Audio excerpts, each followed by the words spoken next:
Если вы хотите примириться с Господом, повторяйте за мной эту молитву. Отец Небесный, прости меня за мои грехи и невежество.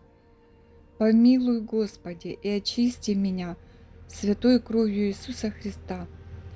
Я отрекаюсь от всех проклятий и болезней в моей жизни и вверяю свою жизнь Иисусу Христу. Я верю, что Иисус – Господь неба и земли и единственный Спаситель всех людей.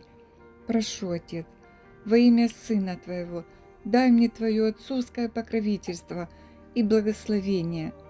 Приведи меня в церковь, где я смогу исполнить волю Твою, приму Святого Духа и буду понимать и исполнять Божье Слово и жить в Твоей истине, любви и силе.